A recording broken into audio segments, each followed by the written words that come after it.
श्री लक्ष्मण नारायण सेवा ट्रस्ट वृंदावन के तत्वाधान में आयोजित 9 दिवसीय शिव महापुराण में आयोजित 9 दिवसीय शिव महापुराण कथा नहरपुर में बैसाख माह के पावन अवसर पर श्री धाम वृंदावन में आए हुए परम पूज्य उमेश चंद्र शास्त्री जी के महाराज और आचार्य शिव भोला शास्त्री के नेतृत्व में चौथे दिन भगवान भोले की बारात बसंतपुर शिव मंदिर से निकालकर नहरपुर चमारी रामेश्वर सिंह के दरवाजे पर आई। इस बारात में बर पक्ष की तरफ से नहरपुर के मुखिया जीतू राय, रामेश्वरम सिंह, दीपक सिंह, मनोज सोनी, ब्रजेंद्र पांडे, राजेश सोनी, शिक्षक अवधेश गिरी, जितेंद्र पुरी तथा वधु पक्ष की तरफ से डीपीओ स्थापना सिवान के वरीय लिपिक मनमोहन सिंह, कुमार सिंह मनोहरा के राष्ट्रीय पुरस्कार विजेता शिक्षक सूर्यदेव सिंह व पूर्व सरपंच अवधेश सिंह, कमलेश्वर द्विवेदी सहित हजारों श्रद्धालुओं ने भाग लिया।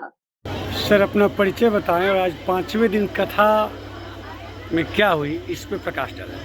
देखिए, शिव महापुराण साक्षात शिव का वांग्मय रूप है और शिव महापुराण में आज पंचम दिवस में शिव पार्वती का विवाह उत्सव मनाया गया। शिव जी का 2 बार विवाह हुआ है, पहली बार सती के संग में और दूसरी बार पार्वती के संग में।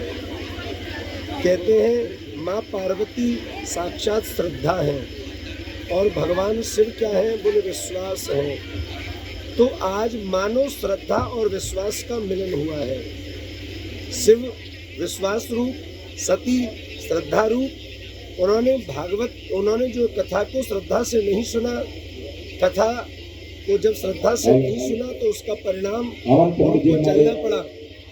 उनको जलना पड़ा। कहते हैं जो कथा में श्रद्धा नहीं रखता, जो कथा को श्रद्धा से नहीं सुनता, उसको अंततोगत्वा जलना ही पड़ता है। दूसरी गलती, उन्होंने भगवान राम पर संदेह किया। भगवान कभी भी परीक्षण का विषय नहीं, भगवान तो केवल दर्शन का विषय है। पुराणों ने जो कहा है उसको माने।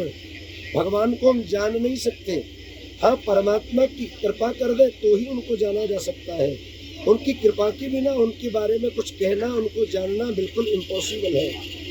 दूसरी गलती, जब पति हमारे प्रणाम कर रहे हैं तो पत्नी को बिना पूछे प्रणाम करना चाहिए। भगवान शिव ने समझाया, नहीं मानी और उन्होंने परीक्षा की, ये तीसरी गलती सती की। अंततोगत्वा चौथी गलती, आकर के भी झूठ बोल दिया कि मैंने कोई परीक्षा नहीं ली। कछु न परीक्षा लीनी गुसाई, कीनी प्रणाम तुम्हारी ही नाई। मैंने तुम्हारी ही तरह प्रणाम किया, बिल्कुल एकदम झूठ। कहते हैं राम जी ने इनको प्रणाम किया। तो कहते हैं परीक्षा का काम जो है वो गुरु का होता है। तो ये परीक्षण किया, उसका परिणाम इन्होंने जो है जानकी का रूप ले लिया। तो भगवान शिव जो है राम को स्वामी रूप में, परमात्मा के रूप में भजते हैं। उन्होंने माँ का रूप ले लिया, बोले अब मैं गृहस्थ जीवन इनके संग कैसे व्यतीत कर सकता हूँ। तो मेरे परमात्मा ने सती के देह को दूर कर दिया, उनसे दूरी बना ली, त्याग दिया मानो सती को। और उसी कारण फिर जो है वो बिना आज्ञा के बार बार मना करने पर यज्ञ में गई, अंततोगत्वा उनको जलना पड़ा। फिर वो पार्वती बनकर के आई श्रद्धा रूप, और आज विश्वास के संग में मिलन हुआ। मानो शिव पार्वती का विवाह श्रद्धा और विश्वास का मिलन है। और जहाँ श्रद्धा होती है, जहाँ विश्वास होता है, वहीं भक्ति प्रस्फुटित होती है, वहीं विवेक प्रस्फुटित होता है और वहीं पुरुषार्थ प्रकट होता है। तो कल जो है विवेक और पुरुषार्थ का प्राकट्य होगा। इस प्रकार बड़ी धूमधाम से नहरपुर वासियों ने बड़ी धूमधाम से बारात निकाल करके बड़ी संख्या में शिव पार्वती महोत्सव मनाया। शिव पार्वती महा महोत्सव की आप सभी को बहुत बहुत बधाई, बहुत बहुत शुभकामनाएं। जय श्री कृष्ण। आपको अपना परिचय। हम श्रीधाम वृंदावन से पधारे हैं। श्रीधाम वृंदावन से उमेश चंद्र शास्त्री जी। हम लोग जो है भागवत कथा, राम कथा, देवी भागवत, शिव महापुराण, स्कंद महापुराण आदि आदि सभी कथाओं का गान करने का प्रभु कृपा से सौभाग्य प्राप्त होता रहता है।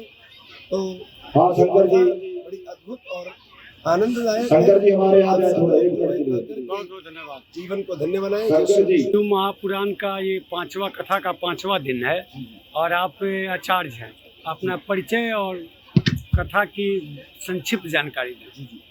हम श्री चित्रकूट धाम से हैं, पंडित शिव भोला मिश्रा, और ये आज पंचम दिवस है शिव महापुराण का। भगवान कहते हैं कि शिव समान प्रिय मोहि न दूजा। शिव को भगवान राम भी कहते हैं कि शिव समान प्रिय मोहि न दूजा। जो शिव के समान मुझे कोई दूसरा नहीं है। अगर भक्ति प्राप्त करना है तो भगवान शिव की आराधना करनी चाहिए, इसलिए भगवान राम की प्राप्ति होती है। इसलिए सुबह का रुद्र महायज्ञ होते हैं 8 से 12। श्री रुद्र महायज्ञ रुद्राष्टाध्यायी द्वारा शुक्ल यजुर्वेद द्वारा पंचम ब्राह्मण द्वारा गायन होता है। पार्थिव शिवलिंग मिट्टी की बनाई जाती है और बाबा का पंचोपचार षोडशोपचार से पूजन होता है और कई औषधियों द्वारा और नाना प्रकार के औषधियों द्वारा बाबा का रुद्राभिषेक होता है और कई 100-200 श्रद्धालु इकट्ठा होते हैं और बाबा के अभिषेक का रुद्राभिषेक का आनंद लेते हैं। बहुत बहुत धन्यवाद।